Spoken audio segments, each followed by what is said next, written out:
A collection of Japanese tales, Part 1. The Giant Oak. In Kuruto County of Omai Province, there once grew a giant oak tree. Since the trunk was 500 fathoms around, the height and the spread of its branches can easily be imagined.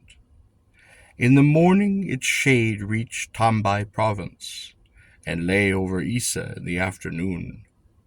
No storm could move it, and no typhon could set it swaying. On the other hand, the farmers of Shiga, Kurita, and Koga counties could not grow anything because the tree blocked the sunshine from their fields. They presented a complaint to the emperor, who sent a party to cut the oak down.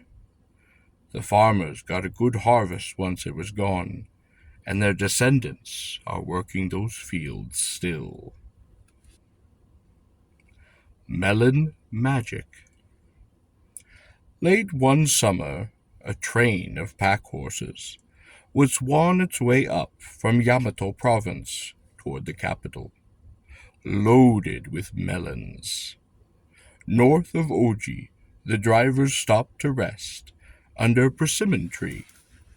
They took the melon baskets off the horses and loafed around in the shade, eating some of the melons of their own which they had brought along.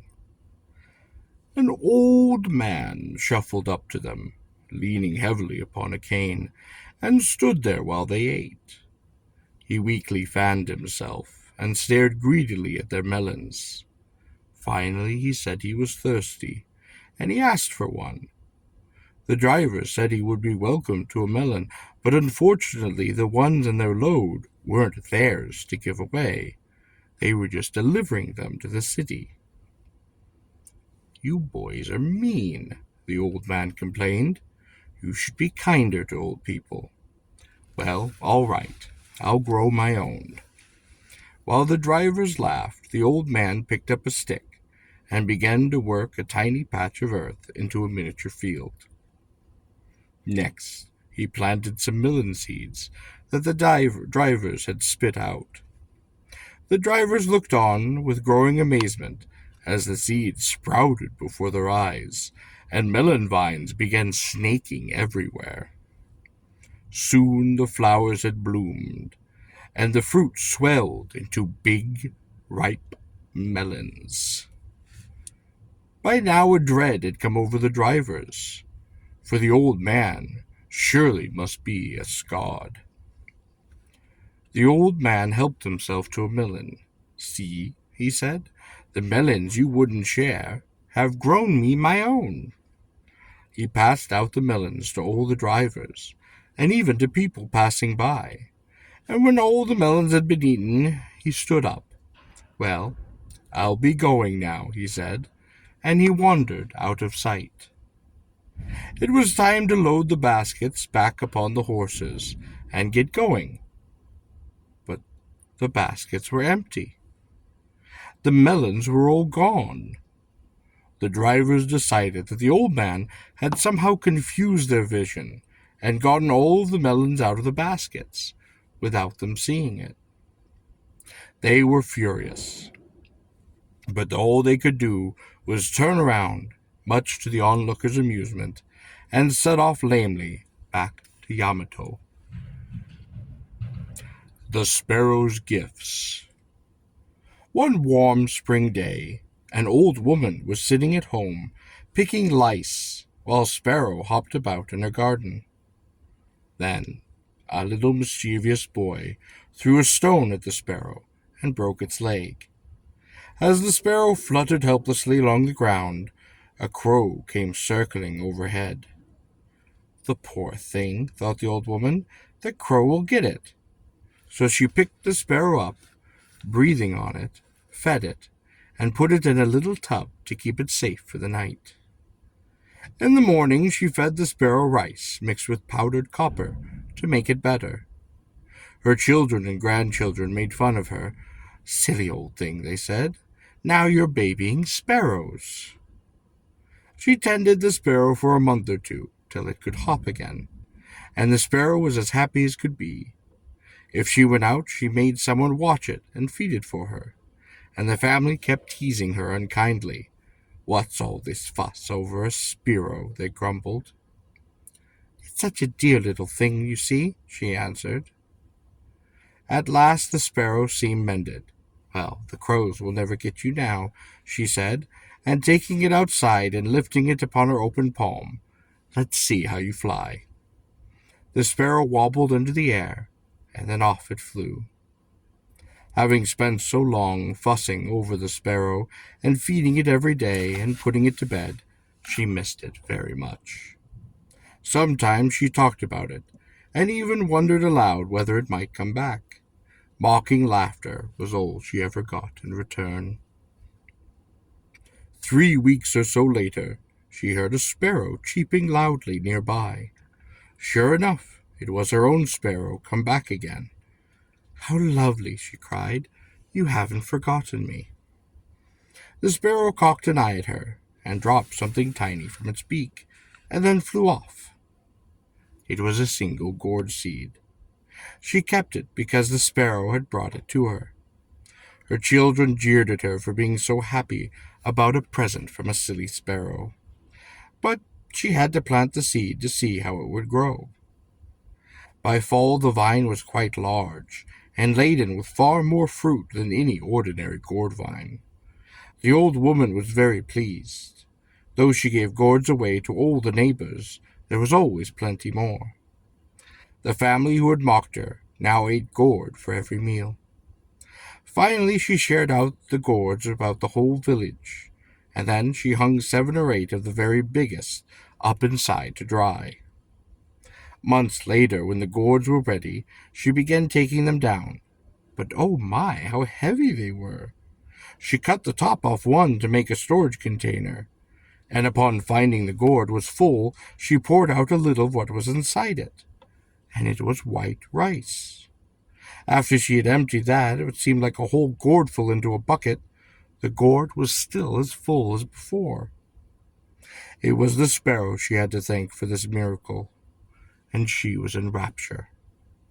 The other gourds were just as full, and no matter how much she poured out, there was always more left than she knew what to do with, and her family grew quite rich. The neighbors could not believe their eyes, and were terribly jealous. "What makes you and her so different?" they complained to their own old woman. "She's made them rich. Why don't you see what you're doing that for us?" The woman then went to her successful neighbor to find out how she had done it.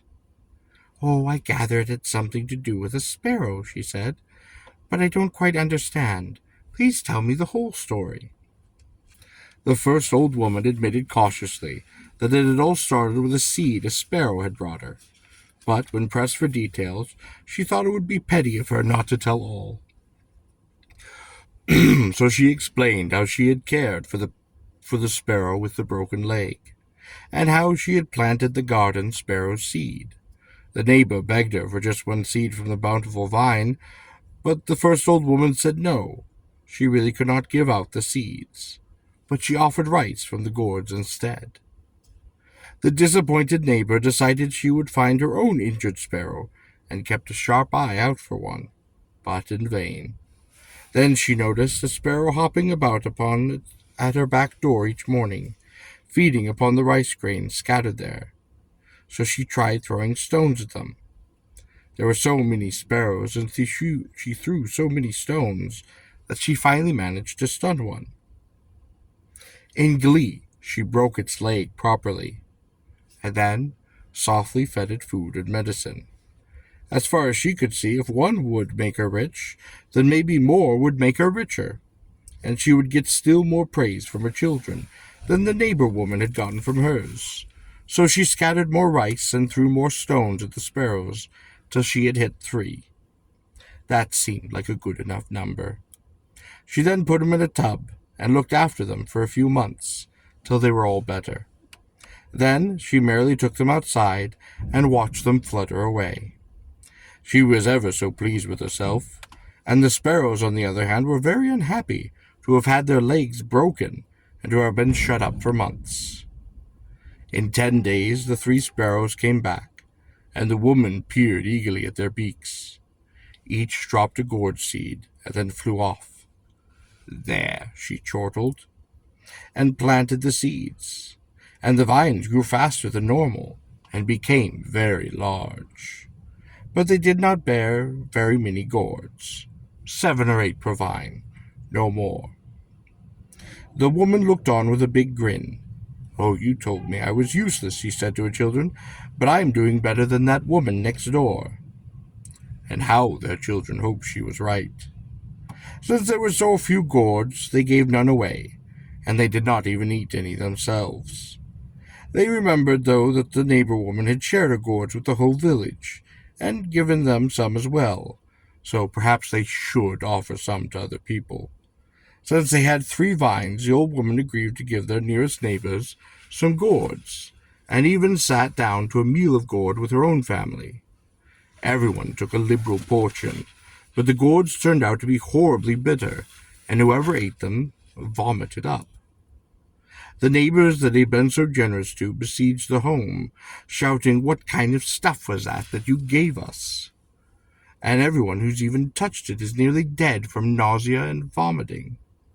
But the old woman and her children, who were also writhing on the floor and vomiting wretchedly, were in no condition to answer.